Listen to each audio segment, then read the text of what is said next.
Hello बच्चों, कैसे हैं आप लोग। सीए फाउंडेशन अकाउंट्स के इस वीडियो लेक्चर में आप सभी का स्वागत है। आज के लेक्चर में हम लोग एक नए चैप्टर की शुरुआत करेंगे जिसका नाम है डेप्रिसिएशन।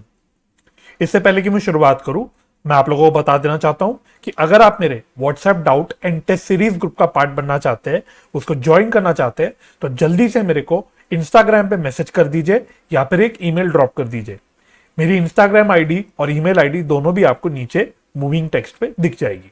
तो चलिए बिना किसी देरी के मैं अपने लेक्चर को शुरू करता हूं।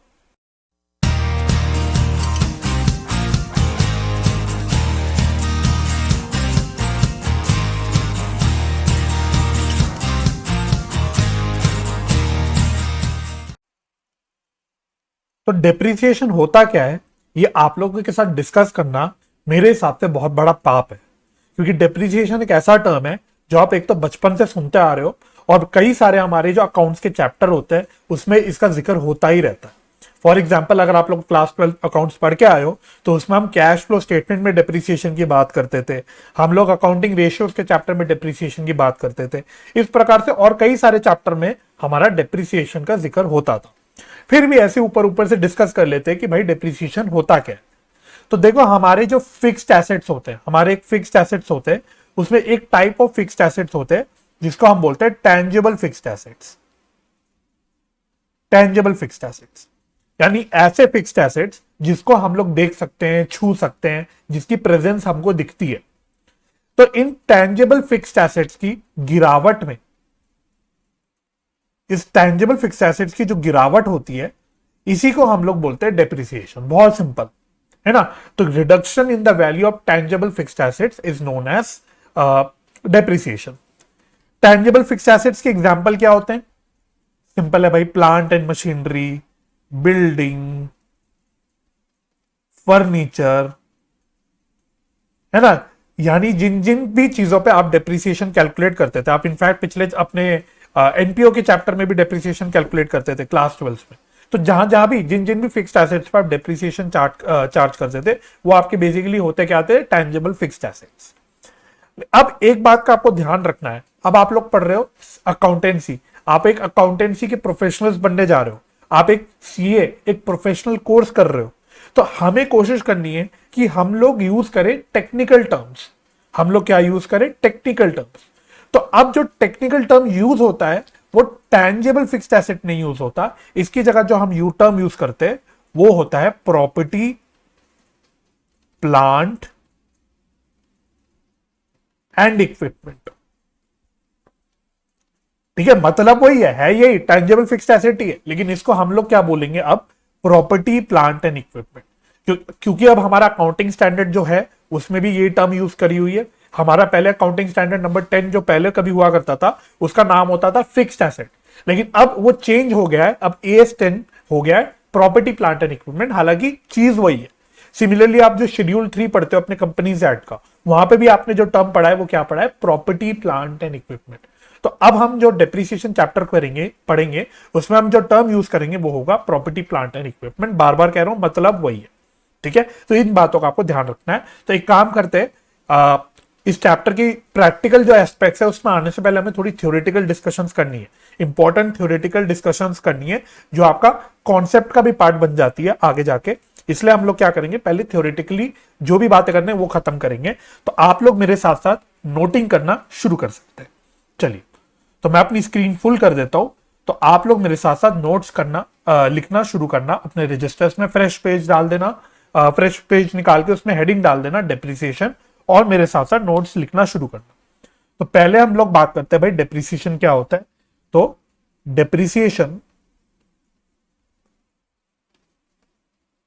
मीन्स रिडक्शन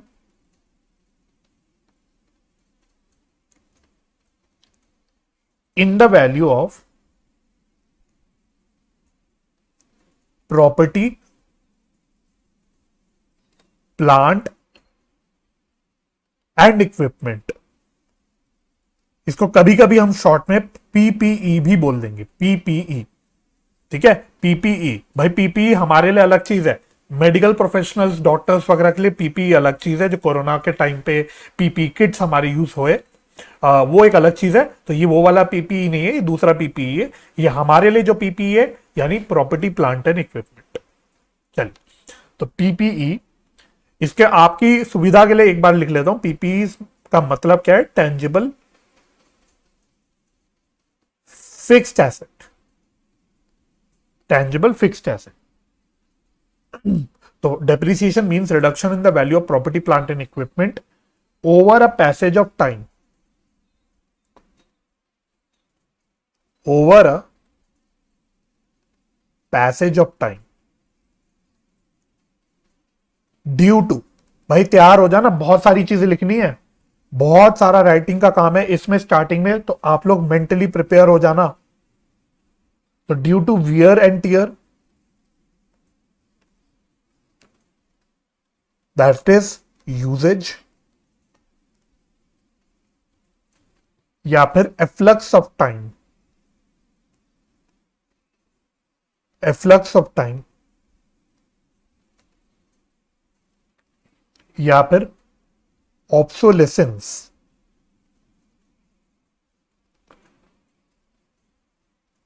दैट इज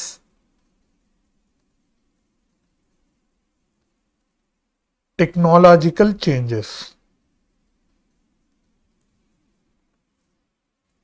या फिर decrease in market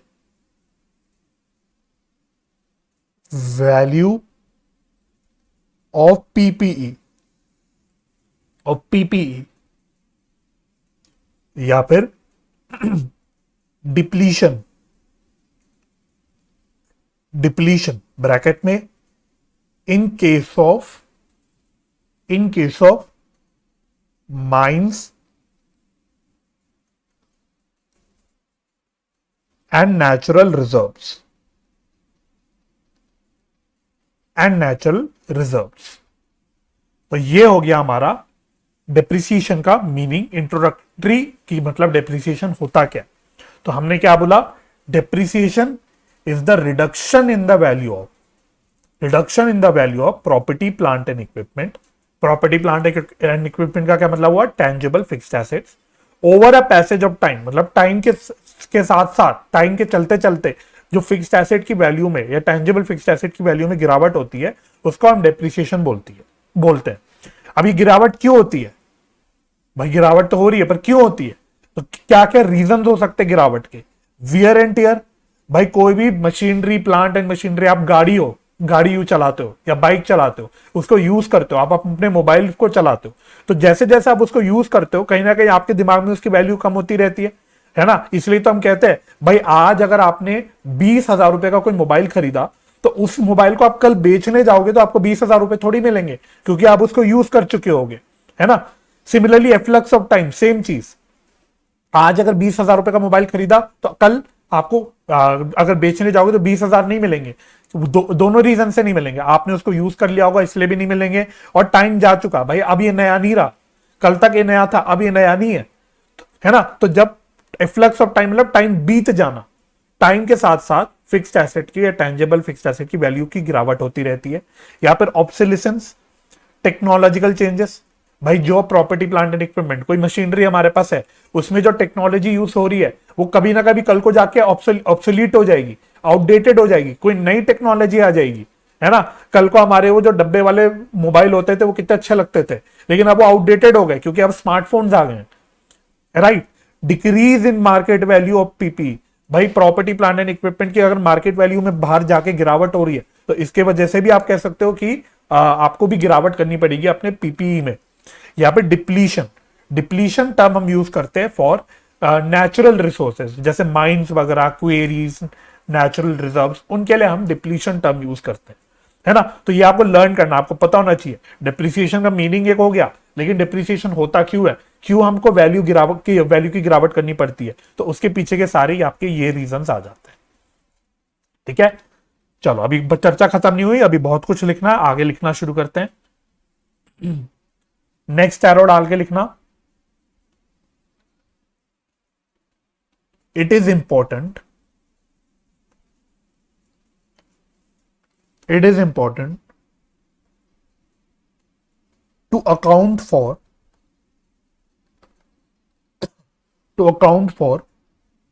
value of portion of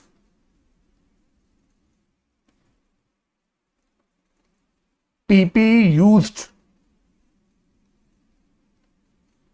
for generating revenue.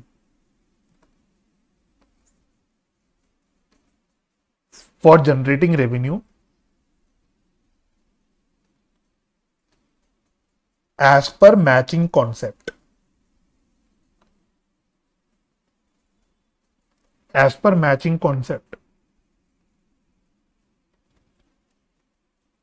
This is represented by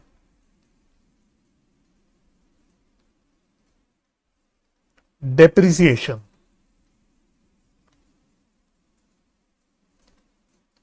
which is shown as an expense in P&L account.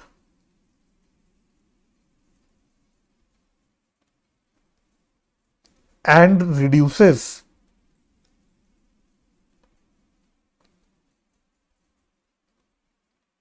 the carrying value of fixed asset. Fixed asset नहीं लिखते, PPE लिखते हैं ना। जब हम PPE बोल रहे हैं तो फिक्स्ड एसेट टर्म क्यों यूज करें, हम पीपीई टर्म यूज करेंगे।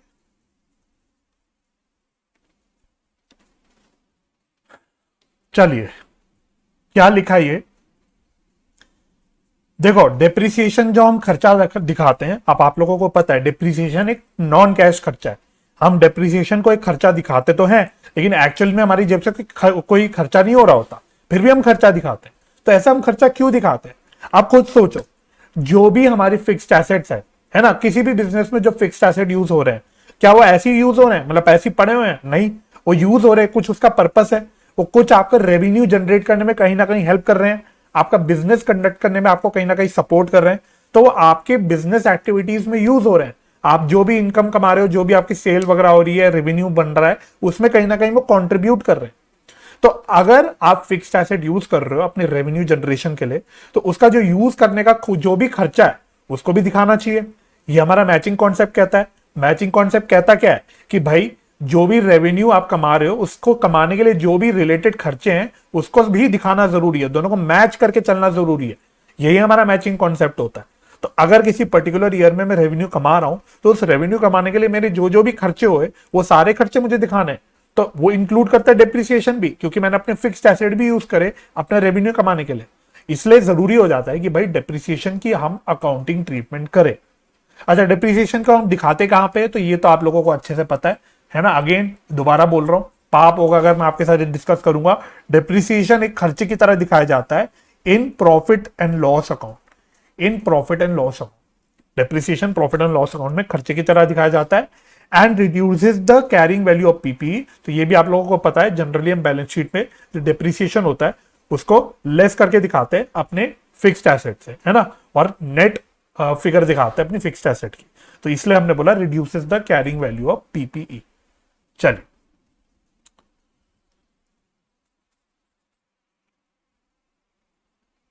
आगे लिखते हैं। Meaning of PPE. Meaning of PPE,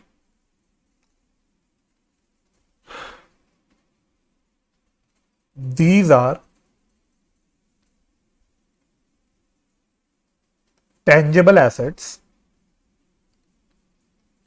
These are tangible assets that are held for use in production or supply of goods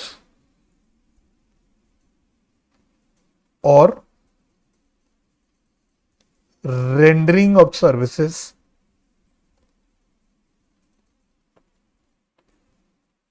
or for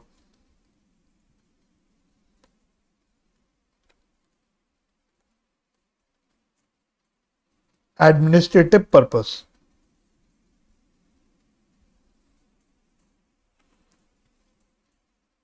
And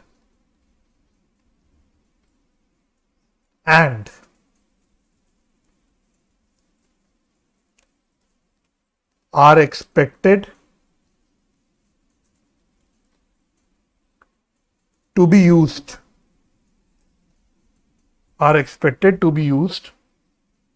for more than 12 months या फिर 1 year, एक ही बात होगी। तो प्रॉपर्टी प्लांट एंड इक्विपमेंट का meaning लिख दिया हमने, क्या होता है कि भाई ये टैंजेबल एसेट्स है जिनका क्या यूज होता है, जिनको हम यूज करते हैं अपने प्रोडक्शन एक्टिविटी में। भाई अगर हम गुड्स वगैरह मैन्युफैक्चर करते हैं, हमारी फैक्ट्री है तो उसमें मैन्युफैक्चरिंग में काम आता है, या फिर अगर हम गुड्स वगैरह सप्लाई करते हैं, बेचते हैं, ट्रेडिंग करते हैं, उसमें भी कहीं ना कहीं काम आता है। या हम सर्विसेज देते हैं, भाई अगर मैं टीचर हूँ, मैं टीचिंग सर्विस दे रहा हूँ, है ना, और मेरी क्लासरूम में एसी लगे हैं, फर्नीचर पड़े रखे हुए हैं जिसमें स्टूडेंट्स बैठते हैं, तो ये सारे क्या है, लैपटॉप है मेरा जिस लैपटॉप का मैं यूज करके क्लासेस लेता हूँ, तो ये सारी चीजें क्या है, मेरे लिए फिक्स्ड एसेट है। तो कहीं ना कहीं ये मुझे सपोर्ट कर रहे हैं मेरे को सर्विसेज देने में, जो सर्विस मैं आपको दे रहा हूँ टीचिंग की, उसको देने में मुझे कहीं ना कहीं सपोर्ट कर रहे हैं। या फिर कोई भी और एडमिनिस्ट्रेटिव पर्पस, है ना, हमारे इंप्लॉइज जिस ऑफिस में बैठ के काम करते हैं वहां पे एसी लगे हुए हैं, उनका वर्क स्टेशन है, उनका डेस्क है, उनके जो कंप्यूटर है, लैपटॉप यूज कर रहे हैं, वो सारी चीजें हैं। तो ये सारी चीजें आपकी टैंजेबल एसेट होती है जिसको हम लोग पीपीई बोलते हैं। और एंड क्या बोला, are expected to be used for more than 12 months, यानी ऐसा नहीं है कि भाई मैंने आज एसी खरीदा और मैं सोच रहा हूं कि 6 महीने बाद मैं एसी बेच दूंगा, ऑब्वियसली नहीं। अगर मैंने कोई फर्नीचर खरीदा तो ऐसा तो नहीं है ना, मैंने आज फर्नीचर खरीदा और मैं सोच रहा हूं मन ही मन, अरे 2-4 महीने में, 10 महीने में मैं बेच दूंगा ये फर्नीचर उठा के, तो ऐसा तो नहीं है। तो हम एक्सपेक्ट करते हैं कि भाई हम लॉन्ग टर्म यूज करेंगे, जो भी प्रॉपर्टी प्लांट एंड इक्विपमेंट हम एक्वायर कर रहे हैं, यूज कर रहे हैं, उसको हम लॉन्ग टर्म यूज करेंगे, ये हमारी थिंकिंग होती है। तो ये आपकी मीनिंग इसलिए इसी से निकल के आ जाता है कि भाई पीपीई होता क्या है। पीपी होता क्या है, इसकी पहली मीनिंग क्लियर होना चाहिए, क्योंकि डेप्रिसिएशन जब आप पढ़ रहे हो तो डेप्रिसिएशन हम पीपीई पे निकाल रहे हैं। तो प्रॉपर्टी प्लांट एंड इक्विपमेंट का मीनिंग तो पहले पता होना चाहिए, इससे पहले कि आप डेप्रिसिएशन पे आ जाओ। तो इसलिए चर्चा होगी कि प्रॉपर्टी प्लांट एंड इक्विपमेंट क्या होता है। तो अगर आपसे कोई पूछ ले कि बताओ what is the meaning of property plant and equipment, तो आपको इतनी चीज लिख के आनी है, राइट। चलो जी आगे देखते क्या करना है हमको। चलिए आगे लिखते हैं, भाई लिखने का तो काम है ही है। हेडिंग डाल के लिखना, हेडिंग डालना फैक्टर्स टू बी कंसिडर्ड,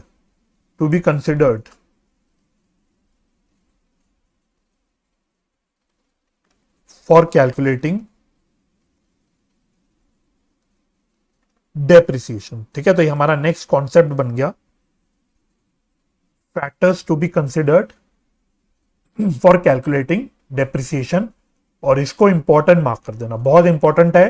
तो ये डिस्कशन आपको थ्योरेटिकली अच्छे से देखनी है, सिर्फ थ्योरेटिकली नहीं, इसमें प्रैक्टिकल एस्पेक्ट भी है। हालांकि लगेगा ये थ्योरी, बट प्रैक्टिकल एस्पेक्ट भी कहीं ना कहीं इसमें है।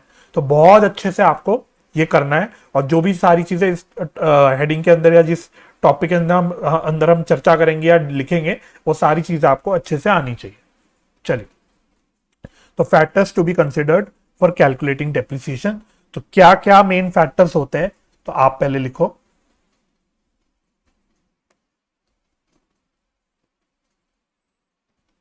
तो क्या क्या फैक्टर्स होते हैं, पहला फैक्टर होता है cost of property plant and equipment. दूसरा फैक्टर होता है आपका estimated useful life of property plant and equipment. और थर्ड होता है आपका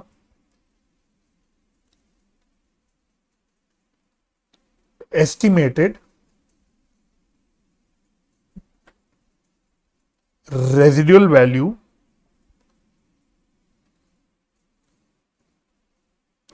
eight the end of useful life.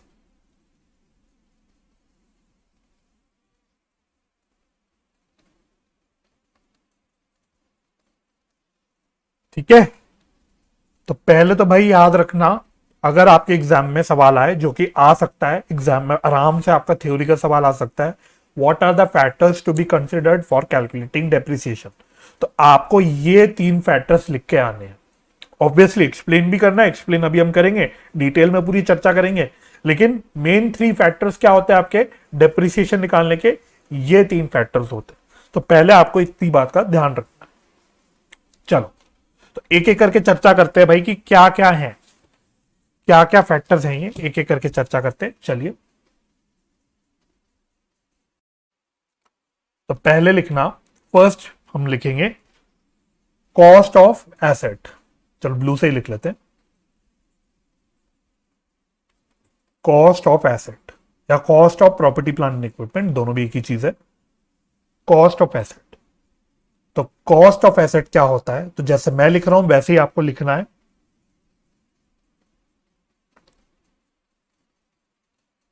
Purchase price plus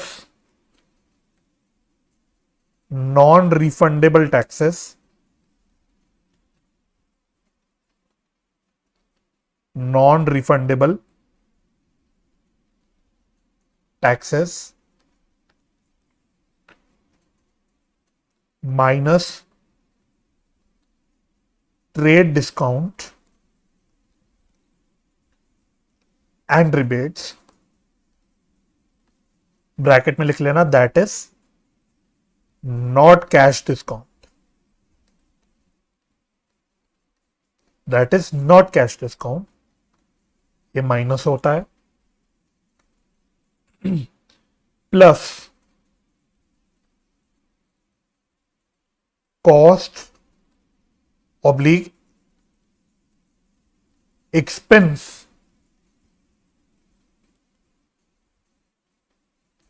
directly attributable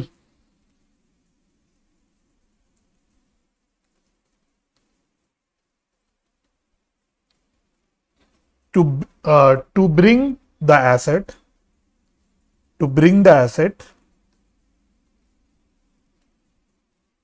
to its intended location. Example freight,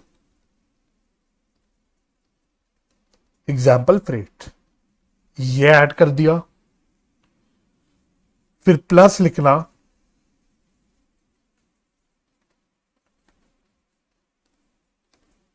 initial estimate of cost of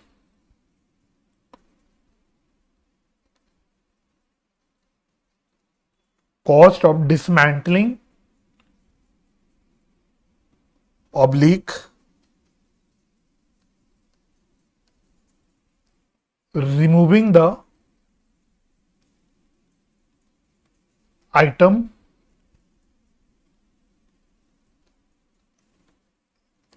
and restoring the site at which asset is located.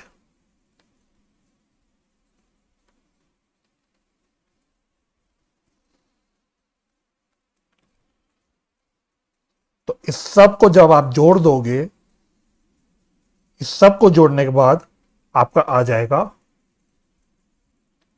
Cost of asset या again cost of property plant and equipment. चलो भाई, क्या है भाई, क्या नहीं बला है ये, तो हम बोल रहे हैं हमें कॉस्ट निकालनी है ना, कॉस्ट ऑफ एसेट पता होना जरूरी है, क्योंकि हमने बोला सबसे इंपॉर्टेंट फैक्टर हो गया आपका कॉस्ट। कैसे निकालोगे आप, जब तक आपको कॉस्ट ही नहीं पता होगी अपने प्रॉपर्टी प्लांट एंड इक्विपमेंट की, तो तब तक आप डेप्रिसिएशन कैसे निकाल लोगे? तो कॉस्ट होती क्या है? Purchase price. सबसे पहली चीज परचेज प्राइस, भाई जितने प्राइस पे आप परचेज कर रहे हो अपना प्रॉपर्टी प्लांट एंड इक्विपमेंट, है ना। अगर आप मशीनरी कंप्यूटर खरीद रहे हो तो कितने रुपए का कंप्यूटर खरीद रहे हो, तो ये हो गया आपका परचेज प्राइस। इसमें हम क्या ऐड कर देते हैं? जो भी टैक्सेस हमारे को नॉन रिफंडेबल है, यानी कोई भी ऐसे टैक्सेस जो हमें सरकार वापस नहीं करने वाली या किसी और फॉर्म में उसका हमें बेनिफिट नहीं मिलने वाला, ऐसे सारे टैक्सेस को हम लोग ऐड कर देते हैं, क्योंकि हमारे लिए एक नॉर्मल खर्चा हो जाता है रिलेटेड टू दिस परचेज। इसमें से ध्यान रखना, हम ट्रेड डिस्काउंट माइनस करते हैं। इसमें से हम लोग ट्रेड डिस्काउंट माइनस करते हैं। भाई ट्रेड डिस्काउंट क्या होता है? ट्रेड डिस्काउंट ऐसा डिस्काउंट होता है जो जनरली बल्क परचेज करने पे हमको मिलता है, कि भाई अगर हम बल्क में कुछ परचेज कर रहे हैं या अपने कुछ रेगुलर वेंडर से कुछ परचेज कर रहे हैं, तो वो हमको जो डिस्काउंट दे देता है उसको बोलते हैं ट्रेड डिस्काउंट। ध्यान रखना, कैश डिस्काउंट मत माइनस करना। कैश डिस्काउंट माइनस नहीं होता। सर कैश डिस्काउंट क्या होता है? तो वो एक अलग चीज होती है। कैश डिस्काउंट बेसिकली वो डिस्काउंट होता है जो हमें टाइमली पेमेंट करने पे दे देता है हमारा वेंडर, कि भाई अगर हमने वेंडर के साथ समझौता किया था कि 15 दिन बाद मैं पेमेंट करूंगा, लेकिन 15 दिन की जगह मैंने 5 दिन बाद ही पे कर दिया, तो जल्दी पेमेंट करने के लिए या टाइमली पेमेंट करने के लिए जो डिस्काउंट मुझे मिल जाता है उसको बोलते हैं कैश डिस्काउंट। ठीक है, तो दोनों पहली बात अलग अलग चीजें होती हैं, तो ध्यान रखना ट्रेड डिस्काउंट माइनस होता है, कैश डिस्काउंट माइनस नहीं होता। इसमें हम लोग क्या ऐड करते हैं? कोई भी ऐसे खर्चे जो डायरेक्टली रिलेट करते हैं to bring the asset to its intended location. इसका बेस्ट एग्जांपल हो गया फ्रेट। ठीक है, इसमें आप इंस्टॉलेशन एक्सपेंसेस भी कह सकते हो, इंस्टॉलेशन एक्सपेंसेस भी इसी में कवर हो जाएंगे। ठीक है, तो ऐसे कोई भी खर्चे जो डायरेक्टली रिलेट करते हैं कि भाई हमारा एसेट आया, हमारी लोकेशन पे आया, वहां पे इंस्टॉल हुआ, यूज करने के लिए तैयार हो गया, तो ऐसे सारे रिलेटेड खर्चे भी कॉस्ट में ही ऐड कर दिए जाते हैं। और लास्ट जो ये पॉइंट लिखा है, इस पर ज्यादा परेशान होने की जरूरत नहीं है, ये आप आगे जाके पढ़ोगे अपने सीए इंटर लेवल और फाइनल लेवल पे, इसको जरा प्रैक्टिकली प्रॉपर्ली पढ़ोगे। Initial estimate of cost of dismantling या फिर removing the item and restoring the site eight which asset is located. ठीक है, तो बड़ी बड़ी साइट्स में जब बड़ी बड़ी फैक्ट्रीज लगती हैं, बड़ी बड़ी मशीनरी लगती है, तो नेचुरल सी बात है, पहली बार जब वो फैक्ट्रीज लगती है तो हमको वहां की जमीन खाली करनी पड़ती है, घर वर तोड़ने पड़ते हैं, कुछ ना कुछ वहां पे हमें नुकसान करके बड़ी बड़ी मशीन को इंस्टॉल करना पड़ता है। अब जब कल को फैक्ट्री बंद हो जाएगी या जब मशीन का काम खत्म हो जाएगा या फैक्ट्री का काम खत्म हो जाएगा, तो अब हमको उन मशीनरी वगैरह को डिसमेंटल करना पड़ेगा, अलग अलग करना पड़ेगा। भाई हमने जोड़ जोड़ के पहले पूरा इंस्टॉल करी बड़ी बड़ी मशीनरी, अब उसको जब हटाएंगे, रिमूव करेंगे, वहां से सब चीजें हटाएंगे और वहां नुकसान होगा, तो जमीन पे, जिस जमीन पे हम लोगों ने मशीनरी लगाई थी या फैक्ट्री लगाई थी, उसको अपनी ओरिजिनल कंडीशन में वापस लाने के लिए बहुत सारी चीजों में बहुत मोटे मोटे खर्चे होते हैं, चाहे वो डिसमेंटलिंग हो, चाहे जमीन को ओरिजिनल कंडीशन में लाने के जो खर्चे हो, तो इसमें बड़े बड़े खर्चे होते हैं। तो हम क्या करते हैं, हम आज ही एस्टिमेट कर देते हैं कि भाई 10 साल बाद हमारी फैक्ट्री हट जाएगी या मशीनरी हट जाएगी, तो हमें क्या खर्चा करना पड़ेगा, आज ही हम इस चीज का एस्टिमेट कर देते हैं, और आज की जो वैल्यू होती है उसकी प्रेजेंट वैल्यू बेसिकली निकाल के हम लोग इसको कॉस्ट में ऐड कर देते हैं। ठीक है, तो थोड़ा ये टेक्निकल टर्म ज्यादा है, इसलिए आपको यहां पे कोई पूछने नहीं वाला, बस आपको ये याद रहना चाहिए कि भाई इनिशियल एस्टिमेट जो होता है इसको हम लोग कॉस्ट में ऐड कर देते हैं। प्रैक्टिकली आपका कहीं पे भी सवाल में आने नहीं वाला, फिर भी मैंने आपको थोड़ा सा ब्रीफ में बता दिया ये क्या होता है, ताकि आपको ऐसा ना लगे कि भाई छोड़वा ही दिया बिल्कुल, राइट। तो इनिशियल एस्टिमेट को हमने ऐड करा, तो ये सारी ऐड चीजें करने के बाद या ट्रेड डिस्काउंट हटाने के बाद हमारा फाइनली आ जाता है cost of asset. Cost of asset, तो this is what is known as cost of asset. तो पहले तो आपको मीनिंग पता होना चाहिए जब आप लिखो कॉस्ट ऑफ एसेट, कि कॉस्ट ऑफ एसेट में क्या क्या चीजें हमारी आती है, दिस यू शुड नो। आइए जी आगे चलते हैं। कॉस्ट ऑफ एसेट में अभी थोड़ी सी चर्चा हमें और करनी है, तो स्टार डाल के पॉइंट लिखना इंपॉर्टेंट है, स्टार डाल के लिखना इलस्ट्रेटिव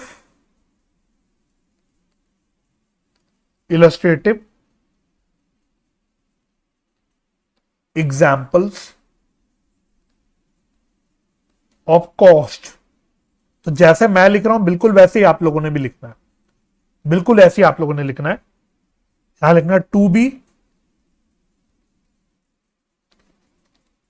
इंक्लूडेड, यहां पे कॉस्ट लिखना या एक्सपेंसेस। ठीक है, तो to be included in cost of asset या फिर to B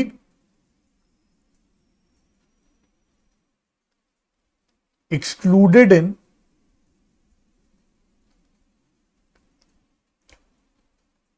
cost of asset. ठीक है, इसमें इंक्लूडेड को और एक्सक्लूडेड को अंडरलाइन कर लेना। ठीक है, तो illustrative examples of cost expenses to be included या फिर एक्सक्लूडेड। देखो क्या, पहले बता देता हूं कि हम क्या लिखने वाले हैं। तो मैंने आपको यहां पे बोला था जो भी डायरेक्टली रिलेटेड या डायरेक्टली एट्रीब्यूटेबल खर्चे होते हैं, इसको हम लोग यहां पे ऐड करते हैं।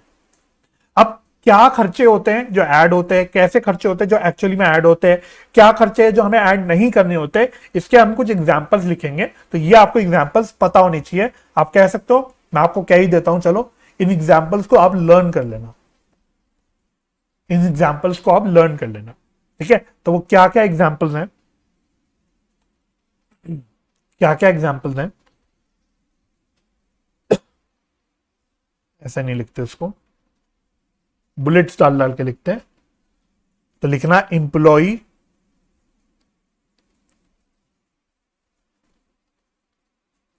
Benefit cost directly related to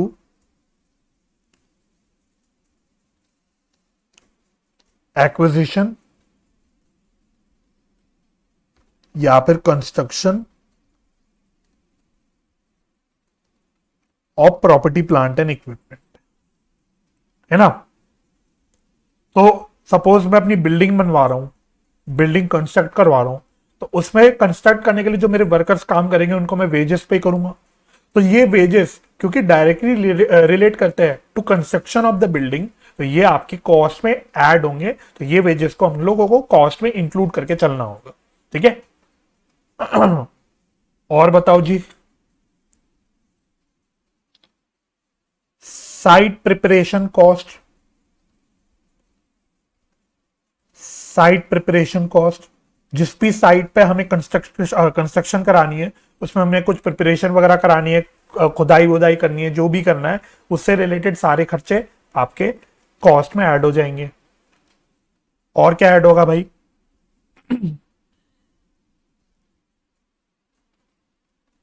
initial delivery and handling cost, and handling cost. तो मेरा जो भी मैंने फिक्स्ड एसेट खरीदा उसको डिलीवर करने के लिए अगर मेरे को डिलीवरी से रिलेटेड चार्जेस पे करने हैं, कुछ हैंडलिंग चार्जेस पे करने हैं, है ना, बड़े बड़े जो हमारी आती है मशीनरी वगैरह, तो उसके हमें कुछ डिलीवरी की चार्जेस भी पे करने पड़ते हैं, हैंडलिंग चार्जेस या जो भी अलग अलग नाम होते हैं, जो भी नाम यूज हो जाए वो पे करने होते हैं। तो बेसिकली ये भी हमारे कॉस्ट में ऐड हो जाते हैं। और क्या ऐड होता है उससे, ये चीज मैं पहले भी लिख चुका, installation, installation and assembly cost. हमारा एसेट को इंस्टॉल वगैरह कराना है, उससे रिलेटेड अगर कोई खर्चा कर रहे हैं तो वो सारे खर्चे हमारे ऐड हो जाएंगे कॉस्ट में। और cost of testing the property plant and equipment net of proceeds from sale of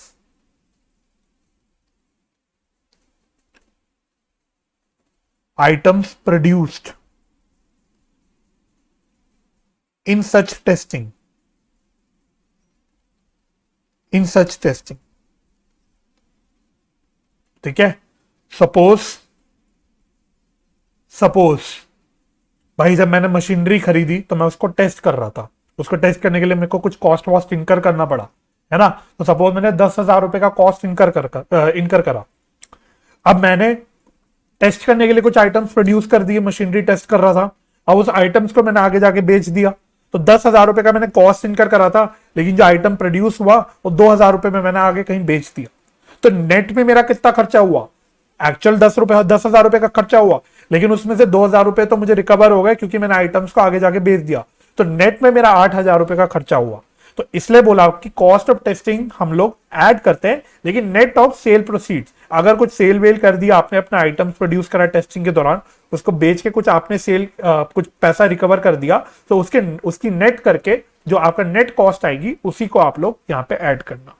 ठीक है, चलो जी, और बताओ।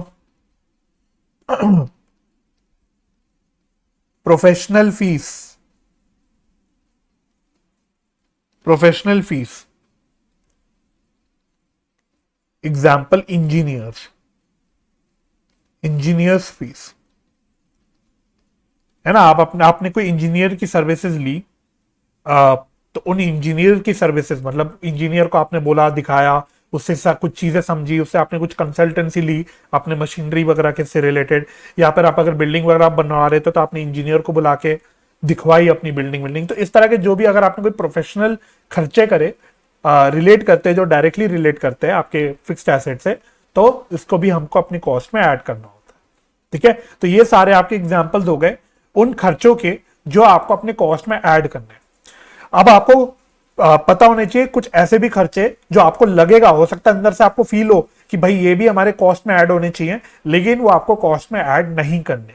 ठीक है, यहीं से आपके ट्रू फॉल्स के सवाल बन जाते हैं, यहीं से आपके ट्रू फॉल्स के क्वेश्चन बन जाते हैं, इसलिए आपको पता होना चाहिए। तो हम ऐसे खर्चे भी लिख लेते हैं। तो मैं थोड़ा इधर आ जाता हूं, इनके भी एग्जांपल्स लिख लेते हैं हम लोग। कॉस्ट टू बी एक्सक्लूडेड, सबसे इंपॉर्टेंट लिख रहा हूं सबसे पहले, cost of opening new facility, जिसको आप बोल सकते हो इनॉग्रेशन कॉस्ट। गृह प्रवेश, गृह प्रवेश, गृह प्रवेश में क्या करते हैं भाई हम, अगर आप लोगों को पता हो, गृह प्रवेश में हम लोग पंडित जी को बुलाते हैं, है ना, हवन ववन करवाते हैं, खाने पीने का बंदोबस्त करते हैं, लोगों को बुलाते हैं, फैमिली मेंबर्स को बुलाते हैं, फ्रेंड्स को बुलाते हैं। तो ये सारी चीजों में खर्चे होते हैं। क्या गृह प्रवेश बिजनेस पॉइंट ऑफ व्यू से थोड़ा सा उतना रिलेवेंट नहीं होता, लेकिन प्रैक्टिकली बिजनेस में भी अगर कोई फैक्ट्री, नया ऑफिस वगैरह खुलता है तो वहां पे भी हवन ववन कराया जाता है, पंडित जी को बुलाया जाता है, दावत कराई जाती है, सेम चीज होती है ना। तो इसमें खर्चे होते हैं भाई, पंडित जी को दक्षिणा देनी है, खाना पीना जो किया उसका खर्चा होता है।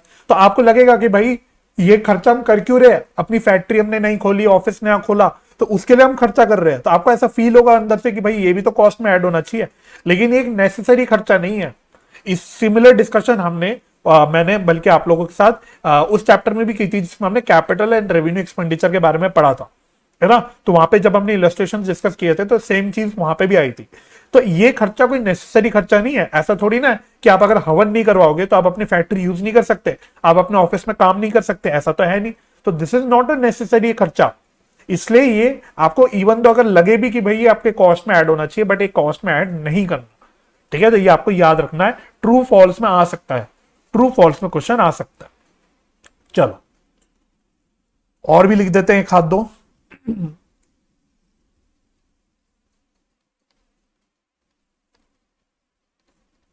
एडवर्टीजमेंट,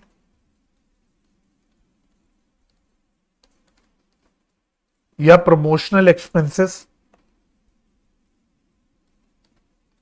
एडवर्टीजमेंट या प्रमोशनल एक्सपेंसेस, बड़ी कंपनियां जब नया ऑफिस खोलती है तो एडवर्टाइज करती है कि भाई we are now open at this place, we are now open in this mall, या जो भी है ना। तो इस एडवर्टीजमेंट के लिए कोई भी एक फ्री में एडवर्टीजमेंट तो होती नहीं, खर्चा करना पड़ता है। तो आपको फिर लग सकता है कि भाई ये एडवर्टीजमेंट हमारी कॉस्ट में ऐड हो जानी चाहिए, बट कॉस्ट में ऐड नहीं होगी, क्योंकि again this is not a necessary खर्चा। सिंपल है भाई, नेसेसरी लग रहा है कि नहीं लग रहा, अगर नेसेसरी नहीं है तो छोड़ दो, this is not a capital expenditure. Basically capital expenditure की बात कर रहे हैं हम लोग, तो ये हमारी कॉस्ट में ऐड नहीं होगा।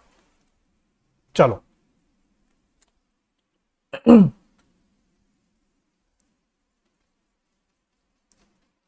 स्टाफ ट्रेनिंग, है ना। आपने कोई नई मशीनरी खरीदी उसको चलाने के लिए आपको अपनी स्टाफ को ट्रेनिंग देनी पड़ रही है।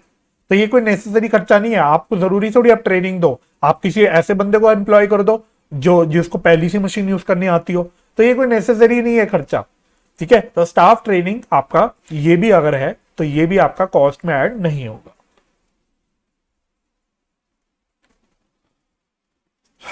और या फिर जनरल एडमिनिस्ट्रेटिव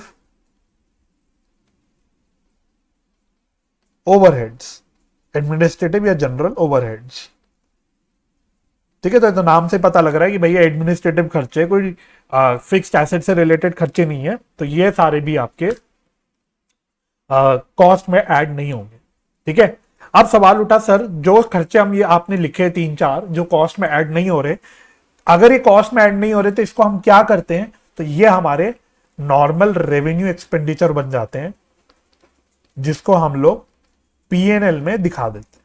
ये हमारे नॉर्मल रेवेन्यू खर्चे बन जाते हैं जिसको हम पीएनएल में दिखाते हैं। तो ये सारे जो खर्चे आपको दिख रहे हैं जो हमने बोले एक्सक्लूड करने हैं फ्रॉम कॉस्ट, ये हमारे रेवेन्यू एक्सपेंडिचर बन जाएंगे और पीएनएल में चले जाएंगे, ठीक है। तो इसका लिंक बन गया आपका रेवेन्यू के एक्सपेंडिचर और कैपिटल एक्सपेंडिचर वाला जो चैप्टर है, वहां से इसका लिंकेज हो गया है, ठीक है। जब बल्कि मैंने वहां जब पढ़ाया था, तो अगर मुझे सही याद है तो मैंने वहां पे बोला भी था कि जब डेप्रिसिएशन चैप्टर पढ़ेंगे तो हम लोग डिटेल में लिखेंगे कि भाई कौन से खर्चे होते हैं जो ऐड करते हैं कॉस्ट ऑफ एसेट में और कौन से खर्चे हम लोग ऐड नहीं करते। जो खर्चे सिंपली हम कॉस्ट ऑफ एसेट में ऐड करते हैं वो हमारे कैपिटल एक्सपेंडिचर बन जाते हैं, जो खर्चे हम कॉस्ट में ऐड नहीं करते वो रेवेन्यू एक्सपेंडिचर बन जाते हैं। सिंपल फंडा आपको इस तरह से लेके चलना, राइट। तो ये हो गया हमारा कॉस्ट ऑफ एसेट का डिस्कशन। अब अपने अगले फैक्टर की ओर चलते हैं, that is useful life of asset. चलिए, तो अब लिखना मेरे साथ साथ second factor, useful life of asset. तो इसमें लिखना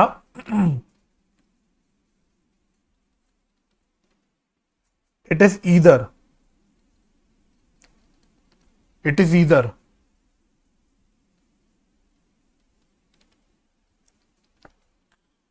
estimated period over which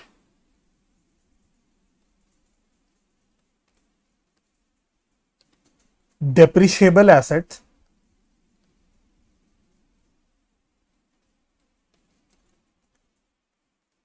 is expected to be used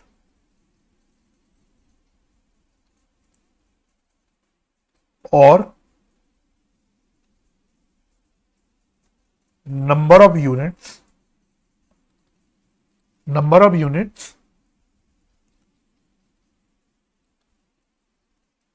expected to be produced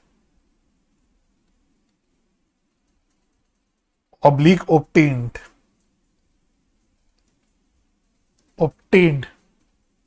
from use of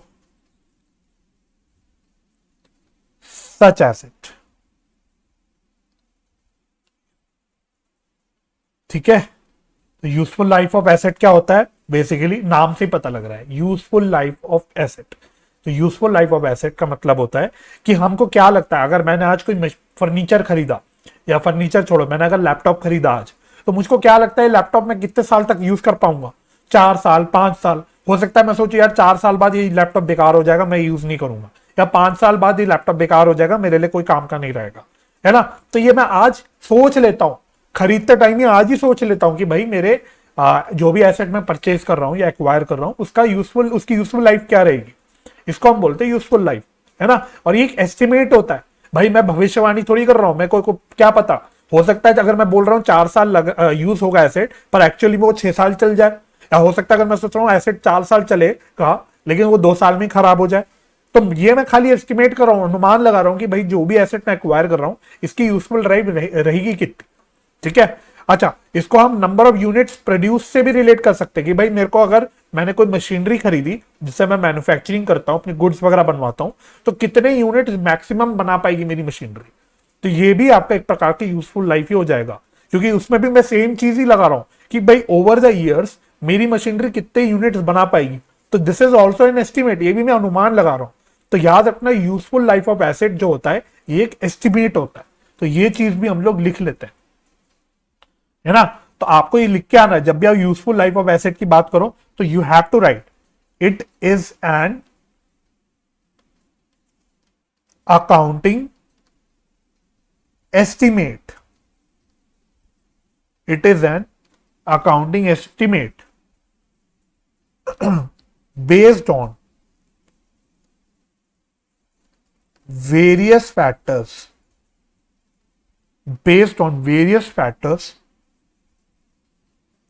such as past experience,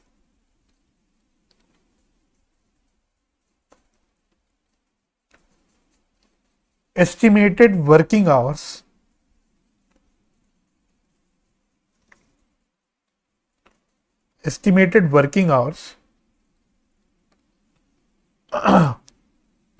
या फिर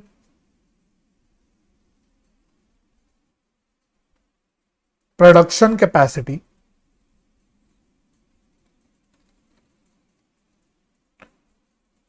या फिर रिपेयर्स एंड रिन्यूअल्स। ठीक है, तो अगर आप इतना पूरा ना भी लिख पाओ, तो एटलीस्ट इतना आपको जरूर लिखना है कि ये एक अकाउंटिंग एस्टिमेट होता है। तो इसको मैं अंडरलाइन कर लेता हूं। ठीक है, तो ये हो गया मेरा सेकंड फैक्टर। और फटाफट से अपने लास्ट थर्ड फैक्टर भी डिस्कस कर लेते हैं। रेजिडुअल या स्क्रैप वैल्यू ऑफ एसेट। तो ये क्या होता है, इस पर लिख लेते हैं।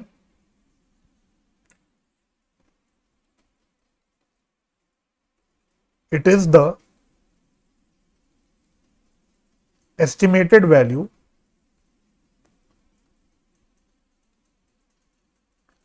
expected to be realized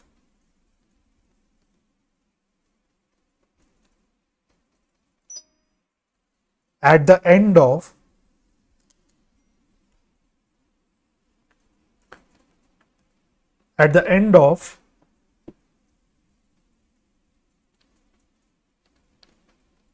useful life of asset. Next में लिखना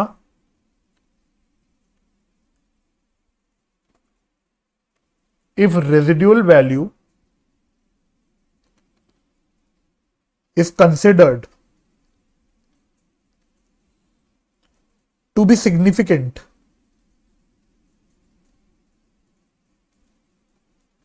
if residual value is considered to be significant,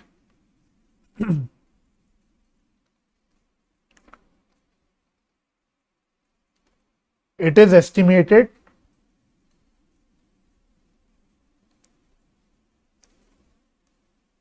at the time of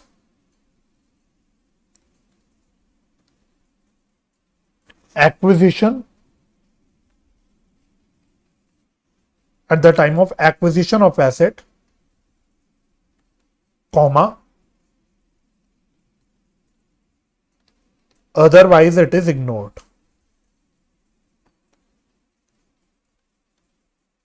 Otherwise it is ignored.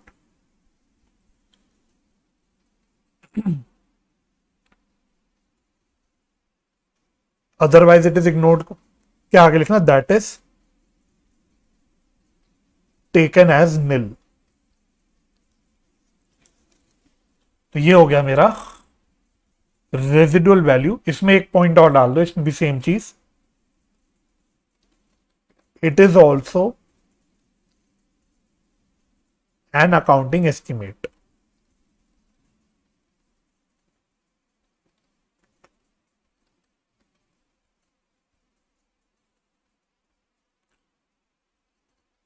ठीक है, तो रेजिडुअल वैल्यू क्या लिखा, ऑलरेडी टर्म आपको ऑलरेडी पता भी होगा, पढ़ के समझ भी आ रहा है कि जो एसेट मैं बोल रहा हूं कि 5 साल इसकी लाइफ रहेगी, तो अगर मुझे लगता है कि 5 साल की लाइफ खत्म होने के बाद मैं इसको कबाड़ी में बेच दूंगा, स्क्रैप ऑफ कर दूंगा, तो उससे मुझे कुछ अमाउंट रियलाइज हो जाएगा। और ऐसा नहीं कि 5-10 रुपए रियलाइज हो रहा है, कुछ सिग्निफिकेंट अमाउंट रियलाइज होगा, तो उस केस में मेरे को रेजिडुअल वैल्यू का भी एस्टिमेट करके चलना पड़ता है और इसका भी अकाउंट फॉर करके चलना पड़ता है।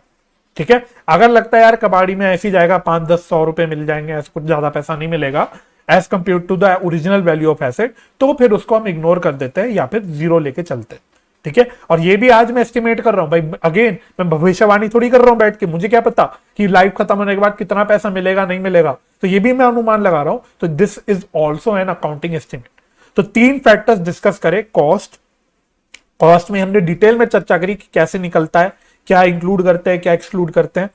फिर हमने 2 एस्टिमेट्स भी लिए, 2 फैक्टर जो हमारे थे बचे हुए वो एस्टिमेट्स है, एस्टिमेटेड यूजफुल लाइफ और एस्टिमेटेड स्क्रैप वैल्यू या रेजिडुअल वैल्यू ऑफ एसेट। ठीक है, अब ये हम क्यों बोल रहे हैं कि इंपॉर्टेंट फैक्टर्स होते हैं हमारा डिप्रिसिएशन कैलकुलेट करने में, तो इसके लिए हम लोग लिख लेते हैं एक अलग पेन से स्टार डाल के, जनरली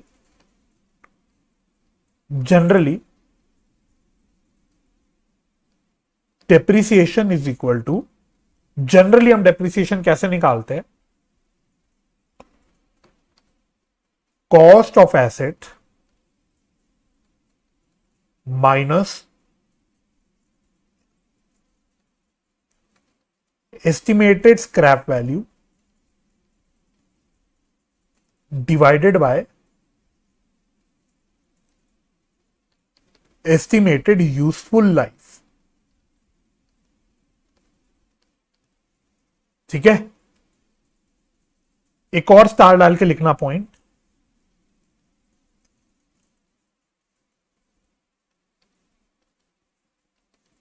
टर्म यूज करते हैं डेप्रिशिएबल वैल्यू। इस डेप्रिशिएबल वैल्यू क्या होता है, cost of asset minus estimated scrap value, minus estimated scrap value. ठीक है, तो ये आपका हो गया पूरा डिटेल्ड डिस्कशन ऑन फैक्टर्स का to be considered in calculation of depreciation. ठीक है, तो मैं उम्मीद करता हूं मेरे साथ साथ आपने नोटिंग भी करी होगी सारी चीजों की और सारी चीजें भी समझ आ गई होगी। चलिए फटाफट से हम लोग आगे बढ़ते हैं। अब नेक्स्ट कॉन्सेप्ट हमें करना है अकाउंटिंग ट्रीटमेंट ऑफ डेप्रिसिएशन। तो आप लोग भी हेडिंग डाल देना। अब इस कॉन्सेप्ट में बेसिकली समझ लेते हैं फटाफट से कि डेप्रिसिएशन की क्या अकाउंटिंग ट्रीटमेंट होती है या क्या अकाउंटिंग एंट्रीज पास की जाती है। तो बहुत सिंपल है, जल्दी से इसको मैं चर्चा कर लेता हूं। आ जाओ जी। तो अकाउंटिंग ट्रीटमेंट की जब बात होती है तो इसमें 2 ऑल्टरनेटिव्स होते हैं, इसमें 2 ऑल्टरनेटिव्स होते हैं। मैं इसको ब्लू पेन से लिखता हूं।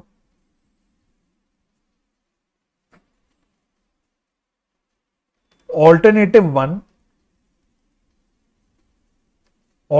1 होता है where fixed asset is maintained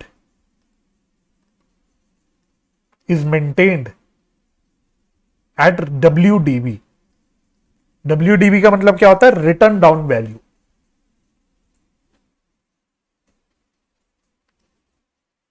alternative two where fixed asset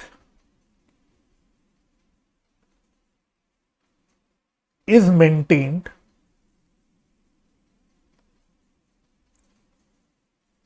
at original cost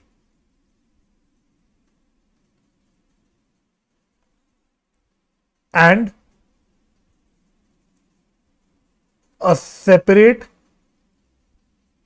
account is maintained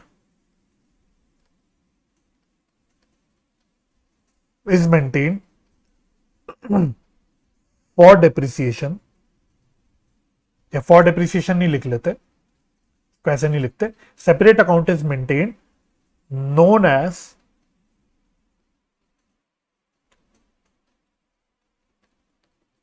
provision for depreciation और एक्यूमुलेटेड डिप्रिसिएशन।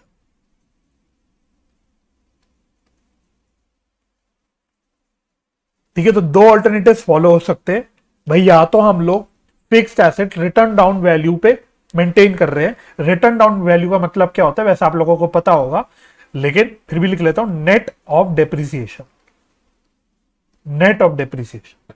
ठीक है, तो यानी कि फर्स्ट ऑल्टरनेटिव में हम खाली एक फिक्स्ड एसेट अकाउंट मेंटेन करते हैं, डेप्रिसिएशन के लिए कोई भी अलग एक्यूमुलेटेड डेप्रिसिएशन या कोई भी दूसरा अकाउंट मेंटेन नहीं करते। लेकिन सेकेंड ऑल्टरनेटिव में हम लोग क्या करते हैं, फिक्स्ड एसेट को ओरिजिनल कॉस्ट पे दिखाते हैं और एक सेपरेट अकाउंट मेंटेन करते हैं, जो आप लोगों ने सुना भी हुआ है, प्रोविजन फॉर डेप्रिसिएशन, या फिर जिसका दूसरा नाम हो जाता है एक्यूमुलेटेड डेप्रिसिएशन। ठीक है, अच्छा इसकी अकाउंटिंग एंट्री क्या क्या होती है, अकाउंटिंग एंट्री कर लेते हैं डिस्कस। इसमें लिखना यहां पे फर्स्ट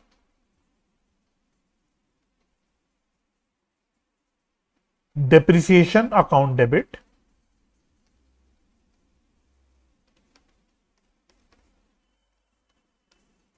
टू एसेट अकाउंट। ठीक है, और सेकेंड में हम लोग डेप्रिसिएशन को पीएनएल में डाल देते हैं, तो PNL account debit to depreciation account. ठीक है, ये होती है हमारी एंट्री। तो डेप्रिसिएशन एक खर्चा है, तो पहली एंट्री में हम खर्चा रिकॉर्ड कर रहे हैं, तो डेप्रिसिएशन को डेबिट कर दिया। डेप्रिसिएशन से एसेट हमारा कम हो जा रहा है, हमारा जो भी फिक्स्ड एसेट है, चाहे वो प्लांट एंड मशीनरी हो, चाहे फर्नीचर हो, चाहे जो भी हो। ठीक है, तो उसकी वैल्यू कम हो रही है। हम बोल रहे हैं फिक्स्ड एसेट को हम लोग रिटर्न डाउन वैल्यू पे मेंटेन कर रहे हैं, तो हम क्या करते हैं, एसेट को कम कर देते हैं बाय क्रेडिटिंग इट। तो ये हो गई आपकी पहली एंट्री। और सेकेंड एंट्री तो वही अपनी है, हर एंट्री में हम लोग डिस्कस करते हैं, हर खर्चे वर्चे जो भी होते हैं वो eight the end of the period आपका प्रॉफिट एंड लॉस अकाउंट में जाते हैं, तो बस उसको हम लोग उठा के प्रॉफिट एंड लॉस अकाउंट में ट्रांसफर कर देते हैं। ठीक है, तो ये आपका फर्स्ट ऑल्टरनेटिव हो गया। और सेकेंड ऑल्टरनेटिव में आपको क्या करना है, लिख लेते हैं इधर आके। तो पहले हम लोग डेप्रिसिएशन वही खर्चा रिकॉर्ड करते हैं, तो depreciation account debit to provision for depreciation account, या फिर accumulated depreciation account.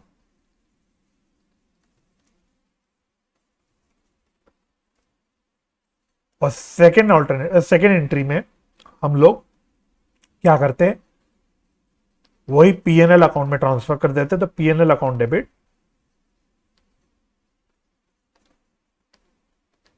To depreciation account.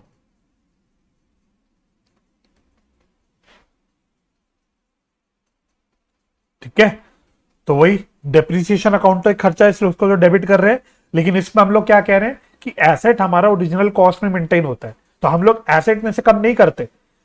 हम लोग क्या करते हैं, एक अलग अकाउंट खोल लेते हैं जिसका नाम होता है प्रोविजन फॉर डेप्रिसिएशन अकाउंट या एक्यूमुलेटेड डेप्रिसिएशन अकाउंट, जो भी टर्म हो। तो इसको हम लोग उठा के प्रोविजन फॉर डेप्रिसिएशन में ट्रांसफर कर देते हैं, और eight the end of the period same काम करते हैं। डेप्रिसिएशन एक खर्चा है, तो इसको उठा के हम लोग प्रॉफिट एंड लॉस अकाउंट में डाल देते हैं। अब सवाल उठा, सर क्या ये प्रोविजन फॉर डेप्रिसिएशन में पड़ा रहता है, क्या ये अमाउंट जो है ये प्रोविजन फॉर डेप्रिसिएशन में पड़ा रहता है? तो इसका आंसर है नो। तो लिख लेते हैं यहां पे स्टार डाल के,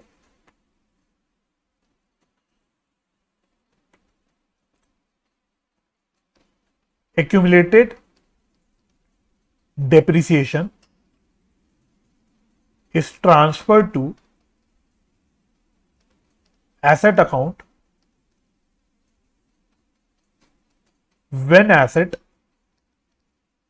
is sold or disposed of। ठीक है, तो ऐसा नहीं कि भाई हम लोग डेप्रिसिएशन उठा उठा के एक्यूमुलेटेड डेप्ट में डालते जा रहे हैं, ऐसा कुछ नहीं है। मतलब ऐसा ही है, लेकिन ऐसा नहीं है कि वो जिंदगी भर एक्यूमुलेटेड डेप्रिसिएशन में पड़ा रहेगा। जब भी एसेट बेचा जाएगा या डिस्पोज किया जाएगा, उस टाइम पे हम लोग जितना भी हमने इकट्ठा कर दिया होगा डेप्रिसिएशन, इसको उठा के उस टाइम पे हम लोग एसेट में ट्रांसफर कर देंगे, यानी उस टाइम हम उठा के उसके एसेट की वैल्यू कम कर देंगे और एडजस्टमेंट कर लेंगे। अभी तो हम लोगों को क्वेश्चंस करने हैं, तो कैसे होता है सारा काम हम लोग चर्चा करेंगे, बट अभी सिर्फ कॉन्सेप्ट को हमको डिस्कस करना है, राइट। तो ये हो गया आपका काम खत्म। अब हमें जो नेक्स्ट कॉन्सेप्ट कवर करना है वो है मेथड्स ऑफ कैलकुलेटिंग डेप्रिसिएशन, यानी इसमें हम लोग कुछ मेथड्स कवर करेंगे कि डेप्रिसिएशन कैसे कैसे कैलकुलेट करे जाते हैं। चलिए, इसमें पहला मेथड लिखना, first method,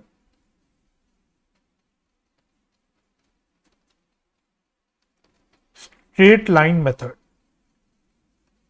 straight line method जिसको हम शॉर्ट में एसएलएम भी बोल देते हैं। तो इसमें लिखना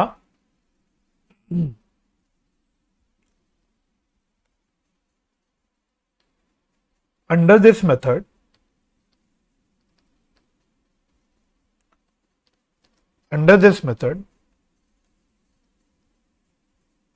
an equal amount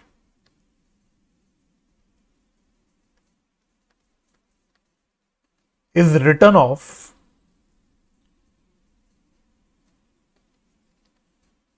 every year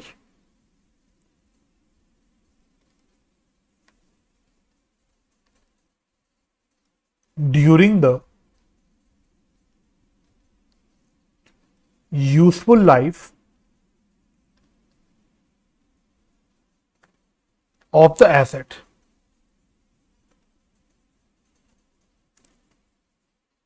so as to reduce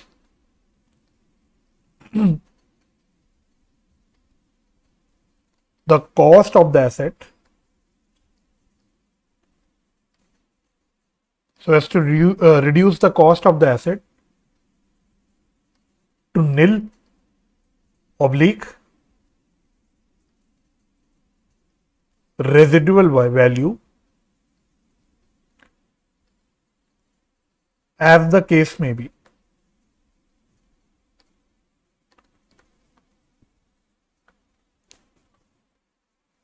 next arrow में लिखना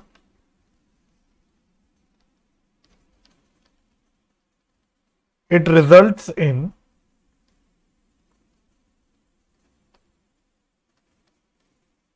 constant charge of depreciation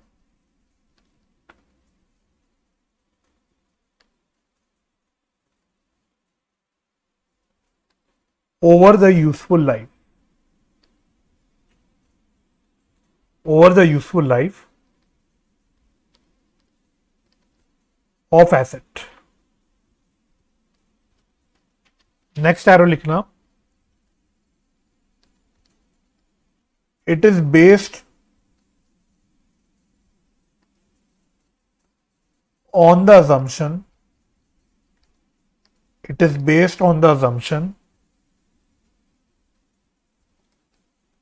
that an asset generates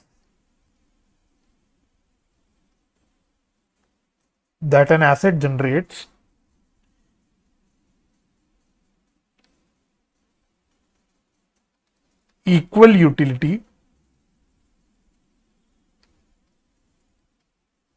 every year during its lifetime.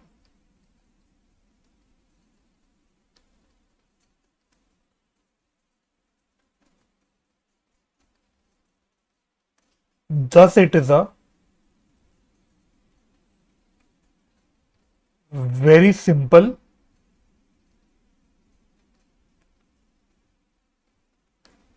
and straightforward method.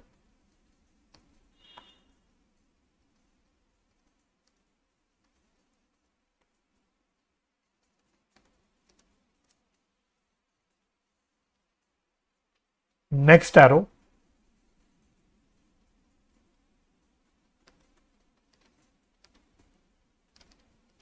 depreciation in rupees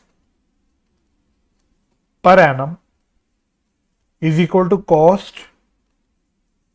minus scrap value divided by useful life, ये हो गया depreciation in rupees amount में निकालने का formula. अगर depreciation rate निकालना हो आपको, डेप्रिसिएशन रेट पर एनम यानी परसेंटेज में, तो कुछ नहीं करना, depreciation in rupees divided by cost of asset into 100।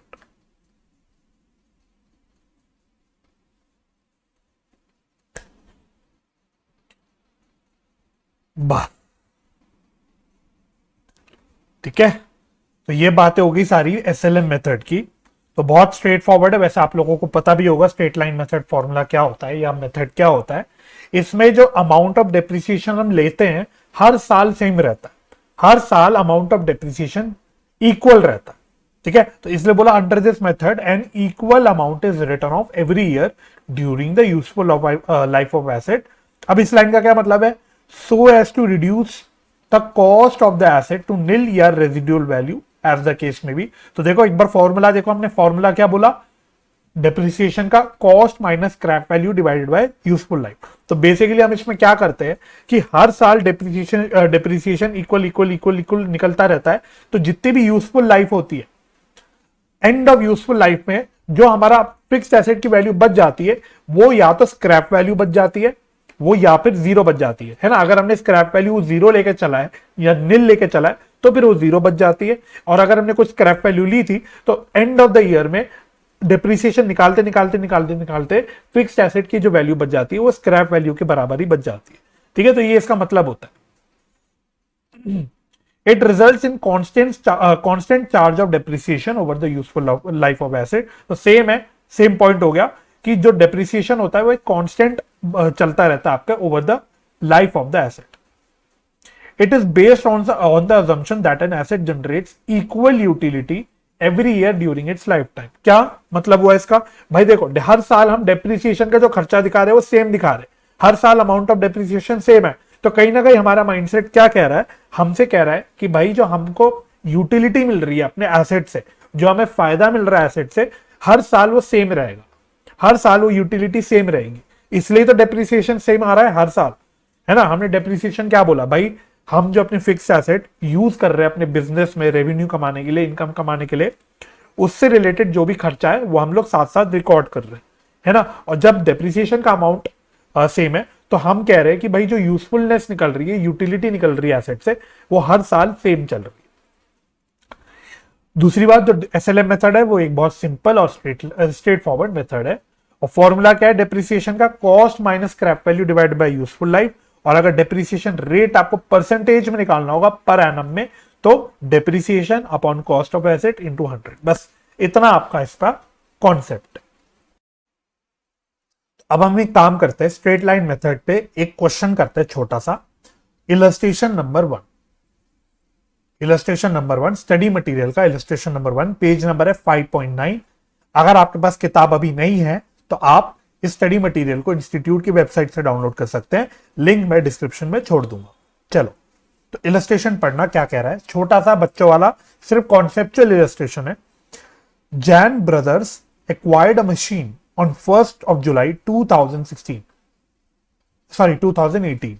at a cost of rupees 14 lakh and spent rupees 1 lakh on its installation। तो एक्चुअली में 14 लाख रुपए की मशीनरी खरीदी, 14 लाख रुपीस की मशीनरी खरीदी, तो परचेज प्राइस तो 14 लाख है, लेकिन 1 लाख रुपए का कुछ इंस्टॉलेशन का खर्चा हो गया, 1 लाख का इंस्टॉलेशन का खर्चा हो गया, ठीक है। जब हम कॉस्ट निकालेंगे तो हम कॉस्ट कैसे निकालेंगे, हम बोलेंगे भाई 14 लाख की परचेज प्राइस है और 1 लाख रुपए का इंस्टॉलेशन है। इंस्टॉलेशन का खर्चा भी हम कॉस्ट में ऐड करते हैं, ये हम डिस्कस कर चुके ऑलरेडी। तो टोटल कॉस्ट मेरी आ जाएगी 15 लाख रुपए की। आगे कहता है the firm rights of depreciation at the rate of 10% per annum of the original cost every year, ठीक है। तो इस लाइन को अंडरलाइन कर देना। 10% ऑफ ओरिजिनल कॉस्ट का मतलब क्या हुआ, इसका मतलब कहीं ना कहीं आपका डेप्रिसिएशन का अमाउंट सेम रहेगा, क्योंकि हर साल हम ओरिजिनल कॉस्ट तो हमारी सेम ही रहेगी, तो हर साल अगर हम 10% ओरिजिनल कॉस्ट का निकालेंगे तो हमारा डेप्रिसिएशन का अमाउंट सेम आता रहेगा। तो इसका मतलब क्या हुआ, ये हो गया straight line method. Straight line method, the books are closed on 31st December every year. Require क्या है, show the machinery account and depreciation account for the year 2018 and 19, यानी 2 साल का आपको डेप्रिसिएशन अकाउंट और मशीनरी अकाउंट दोनों बना के दिखाना। चलो जी, आ जाओ जी। तो हमें बनाना है एक तो मशीनरी अकाउंट,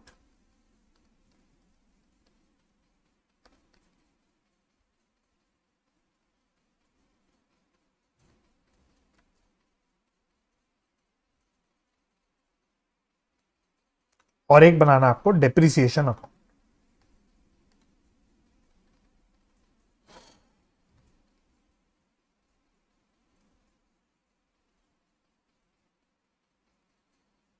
चलो, अब डेप्रिसिएशन के चैप्टर में जब हम अकाउंट बनाएंगे, मशीनरी अकाउंट या जो भी अकाउंट बनाएंगे, इसमें डेट्स जनरली होती है। इस चैप्टर में हमें डेट्स का बहुत ध्यान रखना होता है, तो ध्यान रखना डेट जरूर डाल देना।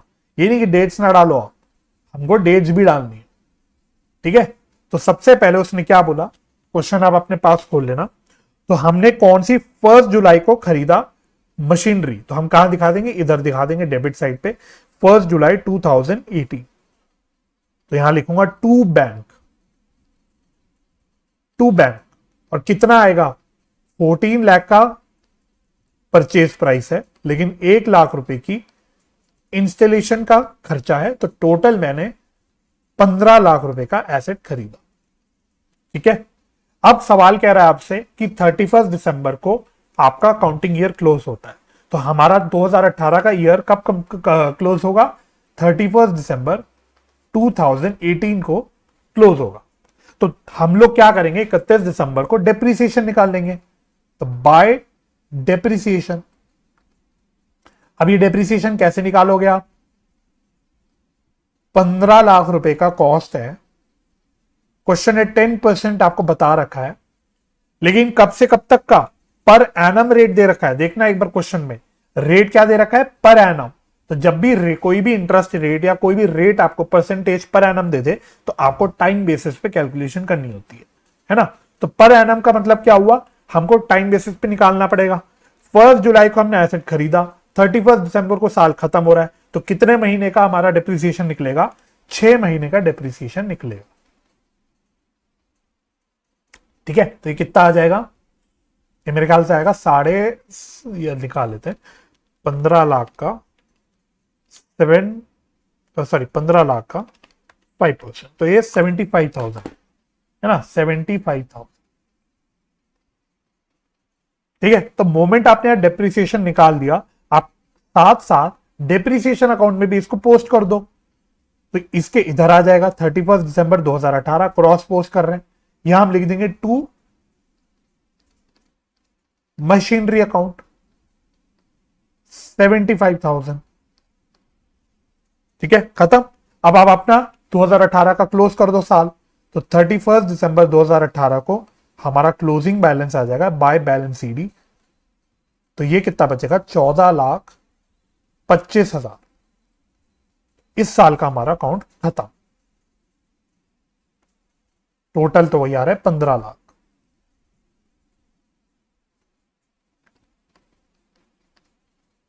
और फिर ये क्लोजिंग बैलेंस अगले साल ओपनिंग बैलेंस में कन्वर्ट हो जाएगा, तो 1 January 2019 to balance BD 14,25,000। Similarly depreciation में कैसे क्लोज करोगे, ये खर्चा है, ये खर्चा है, तो खर्चा साल के अंत में कहां चला जाता है, पीएनएल में, तो इसको उठा के हम पीएनएल में डाल देंगे बाय पीएनएल अकाउंट 75,000, और खत्म, साल आपका खत्म।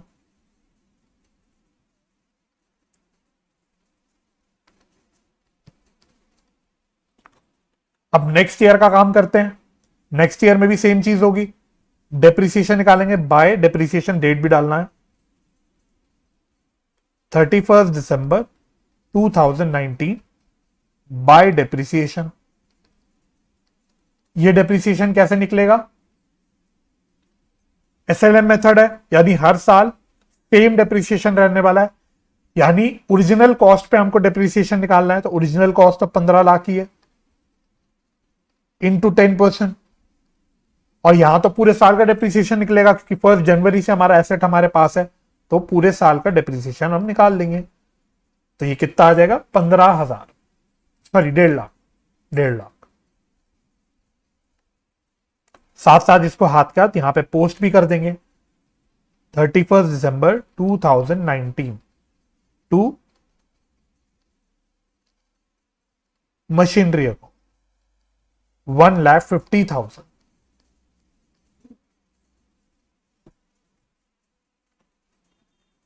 बस बैलेंस खत्म कर दो बाय बैलेंस सीडी। अब कितना बैलेंस बच जाएगा मेरे पास? तो 13 लाख निकाल लेते, 13 25 माइनस 50, तो आई थिंक 12,75,000 बच रहा। ठीक है, टोटलिंग डाल देना, और सेम यहां पे भी 31 दिसंबर 2019 को हम डेप्रिसिएशन को उठा के पीएनएल में डाल देंगे। खत्म। इतना सिंपल है आपका straight line method.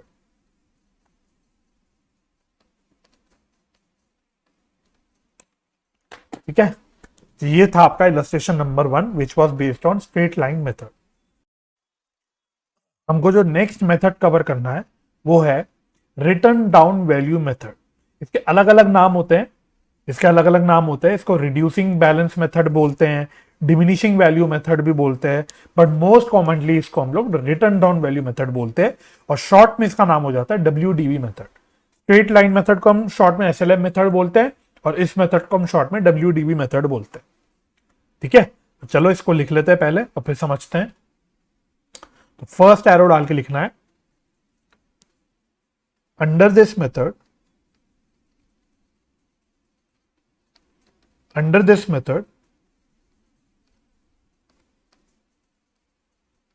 a fixed percentage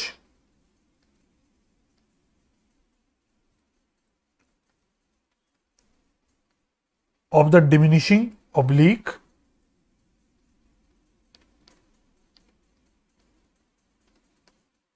return down value.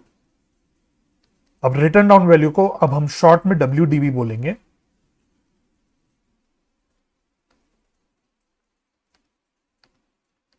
Is written of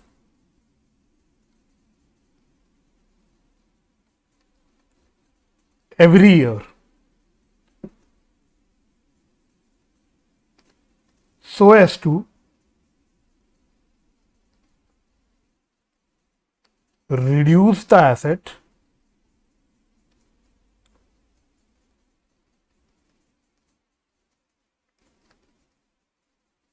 to its residual value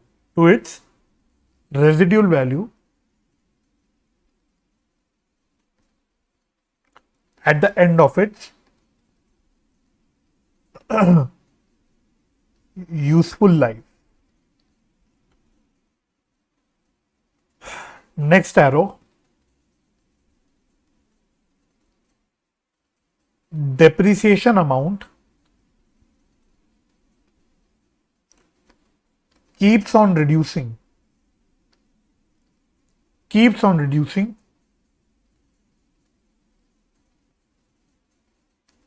every year.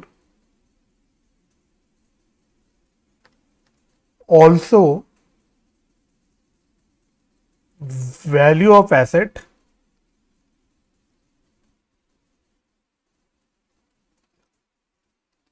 is never extinguished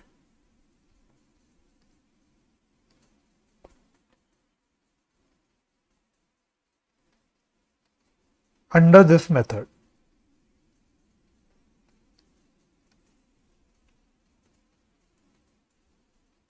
Next arrow,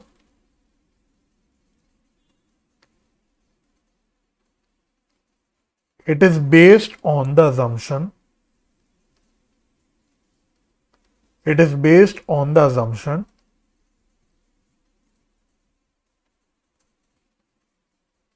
that cost of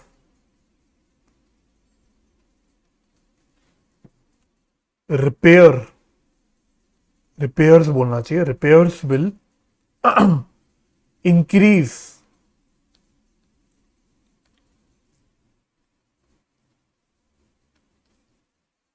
as the asset gets old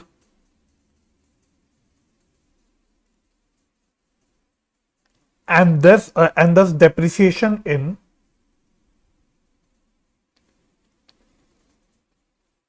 earlier years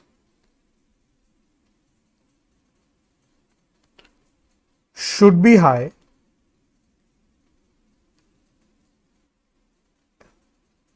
and lower in later years.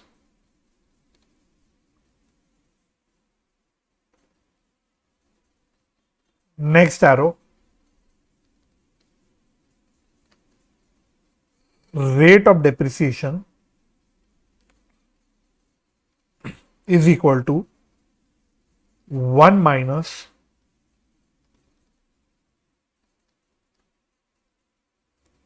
residual value upon cost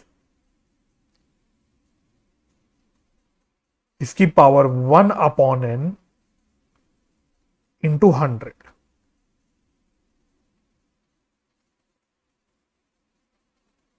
where n is equal to useful life of asset. बस ये हो गया आपका return down value method, पूरी बात है। देखो return down value method में क्या होता है, ऐसी एक छोटे से एग्जांपल से बता देता हूं, आपको लिखना नहीं है, खाली समझ लेना मेरी बातों को, ठीक है। रिटर्न डाउन वैल्यू मेथड में क्या होता है, सपोज एक एसेट है मेरा 1,00,000 रुपए का, यह 1 जनवरी 2020 ले लेते चलो, तो 31 दिसंबर 2020 को साल सपोज खत्म हो रहा है, 1 जनवरी 2021 को नया साल शुरू हो रहा है, यह साल 31 दिसंबर 2021 को खत्म हो रहा है, और इसके बाद फिर एक नया साल शुरू हो रहा है 1 जनवरी 2022 को, और यह साल खत्म होगा 31 दिसंबर 2022 को। तो ये एक एग्जांपल छोटा सा ले लेते हैं। तो सपोज मेरी एक मशीनरी है या कोई भी एसेट है 1,00,000 रुपए का, डेप्रिसिएशन अब मुझे निकालना है एट द रेट ऑफ 10%, लेकिन ये रिटर्न डाउन वैल्यू मेथड के हिसाब से निकालना है। तो अब इस मेथड में क्या होता है, पहले साल जो मेरा डेप्रिसिएशन निकलेगा वो इस अमाउंट पे निकलेगा। सपोज 1 जनवरी को मैंने 1,00,000 रुपए की मशीनरी खरीदी, आप ऐसा समझ लो 1,00,000 रुपए की मशीनरी मैंने खरीदी, तो 1 जनवरी को जब मैंने 1,00,000 रुपए की मशीनरी खरीदी और मैं 10% का डेप्रिसिएशन निकालूंगा रिटर्न डाउन वैल्यू मेथड पे, तो अब यहां पे इसकी वैल्यू कितनी हो जाएगी, यहां पे मैं बोलूंगा, यहां पे जब मैं डेप्रिसिएशन निकालूंगा तो कितना डेप्रिसिएशन आएगा, 1,00,000 का 10% यानी 10,000। तो यहां पे डेप्रिसिएशन चार्ज करने के बाद मेरी कितनी WDV बच जाएगी, 90,000 की, क्योंकि 1,00,000 की मशीनरी थी उसमें से 10,000 का डेप्रिसिएशन लगा दिया, तो अब मेरी रिटर्न डाउन वैल्यू मेथड हो जाएगी WDV मेरी हो जाएगी 90,000 की। अब आप यहां पे आ जाओ, अगला साल खत्म हो गया, सेकेंड ईयर खत्म हो गया। अब देखो SLM मेथड में क्या होता था, SLM मेथड में हर साल जो डेप्रिसिएशन निकलता था वो इस ओरिजिनल कॉस्ट पे निकलता था, लेकिन अब WDV मेथड में हम क्या करेंगे, हम इस ओरिजिनल कॉस्ट पे नहीं निकालेंगे, अब सेकेंड ईयर का डेप्रिसिएशन हम लोग इस 90,000 पे निकालेंगे, ठीक है। तो सेकेंड ईयर का डेप्रिसिएशन हम लोग इस 90,000 पे निकालेंगे, तो कितना डेप्रिसिएशन मेरा निकलेगा, तो यहां पे मेरा डेप्रिसिएशन निकलेगा 90,000 का 10% यानी 9,000। तो इस 9,000 के डेप्रिसिएशन लगाने के बाद मेरी कितनी WDV बच जाएगी? 90,000 का WDV था, उसमें से 9,000 का मैंने सेकेंड ईयर में और डेप्रिसिएशन लगा दिया, अब मेरी WDV बच जाएगी 81,000 की। ठीक है, अब अगले साल पे आ जाओ, थर्ड ईयर में तो अब क्या होगा? अगेन अब थर्ड ईयर में जब हम डेप्रिसिएशन निकालेंगे तो अब हम इस 81,000 पे डेप्रिसिएशन निकालेंगे, यानी हर साल जो WDV होती है उस WDV का हम लोग डेप्रिसिएशन कैलकुलेट करते हैं।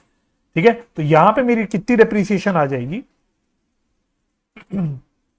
81,000 का 10% यानी 8100। ठीक है, और ऐसे हर साल चलता रहेगा। अब आप पढ़ना कि आपने क्या लिखा कि WDV मेथड क्या होता है। अब आपको समझ आएगा, अगर आपको ये एक छोटा सा एग्जांपल समझ आ गया। Under this method a fix percentage of the diminishing या written down value is written off. अब पहली बार देखना क्या बोला हमने, यहां पे हमने बोला कि एक फिक्स परसेंट ऑफ WDV हर साल राइट ऑफ होता है। WDV लिखा हमने, ओरिजिनल कॉस्ट नहीं लिखा। अगर ओरिजिनल कॉस्ट का परसेंटेज निकालोगे तो वो SLM मेथड बन जाएगा, लेकिन जब हम WDV का हर साल परसेंटेज निकालते हैं डेप्रिसिएशन का, तो उसको हम लोग WDV मेथड कहते हैं।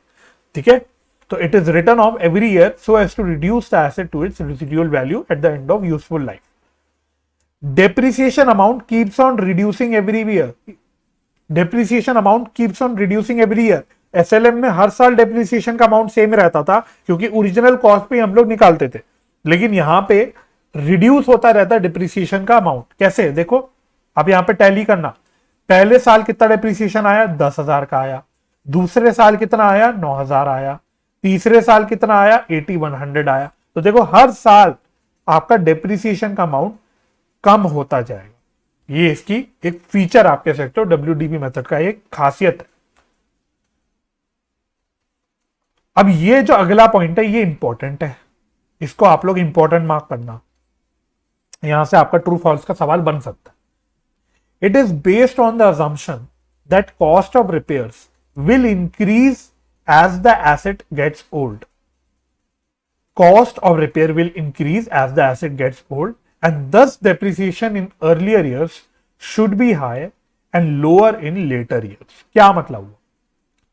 इस मेथड को यूज करते वक्त हमारी क्या थिंकिंग रहती है? हम ये सोचते हैं कि भाई जब एसेट नया नया होगा तो उस पर हमें ज्यादा रिपेयर्स वगैरह करने की जरूरत नहीं पड़ेगी। जैसे जैसे एसेट पुराना होता जाएगा हमें अपने रिपेयर्स का खर्चा बढ़ाना पड़ेगा, है ना। पहले साल रिपेयर हो सकता है बिल्कुल ही ना करना पड़े, सेकेंड ईयर रिपेयर थोड़ा सा करना पड़े, थर्ड ईयर रिपेयर थोड़ा और करना पड़े, एंड सो ऑन। इसलिए हम क्या करते हैं, हम इसमें हर साल डेप्रिसिएशन का अमाउंट कम करते जाते हैं। हर साल डेप्रिसिएशन का अमाउंट कम होता जाता है। क्यों कम होता जाता है? हम मानते हैं कि जैसे जैसे साल बढ़ेगा हमारे रिपेयर का खर्चा बढ़ ही जाएगा और बात बराबरी हो जाएगी, बात बराबरी होने वाली है ना। तो ये हमारी थिंकिंग रहती है इस मेथड में कि भाई शुरुआती ईयर्स में क्योंकि रिपेयर का खर्चा ज्यादा नहीं होगा तो हमारा डेप्रिसिएशन का खर्चा ज्यादा होना चाहिए, लेकिन जैसे जैसे साल आगे बढ़ता जाएगा, मशीन पुरानी होती जाएगी, हमारा रिपेयर का खर्चा बढ़ता जाएगा, इसलिए फिर हमारा डिप्रिसिएशन का खर्चा कम होते जाना चाहिए। क्योंकि जब हम रिपेयर का खर्चा करेंगे और डिप्रिसिएशन को साथ में लेंगे तो बात हमारी इवेंचुअली बराबर हो जाएगी। ये हमारी थिंकिंग रहती है।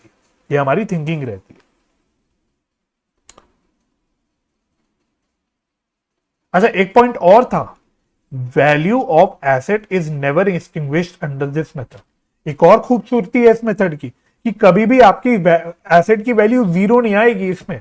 इसी एग्जांपल को आप चाहे बाद में आगे बढ़ा के करते हुए चलना, मैं गारंटी देता हूं आपकी एसेट की वैल्यू कुछ ना कुछ आती रहेगी, जीरो कभी नहीं हो पाएगी। जैसे ये 81,000 हुई, ये 90,000 हुई, आप हर साल निकाल के देखते रहना, कभी आप जीरो पे नहीं आ पाओगे। तो एक और एक खूबसूरती है या खासियत है इस मेथड की कि कभी भी एसेट जीरो नहीं हो पाता है इसमें। तो अब आपके दिमाग में सवाल आएगा, सर क्या प्रैक्टिकली जब WDV मेथड यूज होता है तो जब एसेट की वैल्यू जीरो होती ही नहीं तो क्या हम एसेट लेके चलते रहते क्या एसेट हमारे पास हमेशा चलती रहती है? तो आंसर इज नो। प्रैक्टिकली हम क्या कहते हैं, क्या क्या करते हैं, जब हमारी जीरो के पास में आ जाती है एसेट की वैल्यू, तो हम उसको ऐसे ही राइट ऑफ कर देते हैं, ऐसी उड़ा देते हैं अपनी बुक्स में से। तो ऐसा नहीं है कि भाई एसेट की वैल्यू जीरो नहीं हो रही तो हमेशा चलती रहेगी हमारी बुक्स में या बैलेंस शीट में, ऐसा नहीं होता। हम प्रैक्टिकली इसको राइट ऑफ कर देते हैं आगे जाके, या लास्ट ईयर में बोल लो, या जब भी जीरो के आसपास आ जाती है वैल्यू हमारी, तो हम उसको उड़ा देते हैं अपनी बुक्स में से। ठीक है। अच्छा, अब ये रेट ऑफ डिप्रिसिएशन का जो फॉर्मूला है, इसको आप खाली चाहे तो देख लेना, एक बार ऐसी रट लेना, इसको आपको प्रैक्टिकली यूज करने की आवश्यकता नहीं पड़ने वाली। इसको आपको प्रैक्टिकली, इस फॉर्मूले को आपको यूज नहीं करना पड़ेगा। तो इस फॉर्मूले पे ज्यादा दिमाग मत लगाना, ज्यादा परेशान मत होना कि क्या फॉर्मूला है, कैसे निकालेंगे, ये आपको यूज करने की जरूरत नहीं पड़ेगी। प्रैक्टिकल सवालों में आपको डिप्रिसिएशन का रेट ऑलरेडी गिवन होगा। ठीक है, ये रेट ऑफ डिप्रिसिएशन निकालने का फॉर्मूला है, लेकिन सवालों में आपको डिप्रिसिएशन का रेट तो गिवन ही होगा, तो आपको ये यूज करने की कभी भी आवश्यकता नहीं पड़ेगी। फिर भी आपको फॉर्मूला पता होना चाहिए क्या होता है, इवन तो आपको फॉर्मूला कैलकुलेट करने की जरूरत नहीं पड़ने वाली।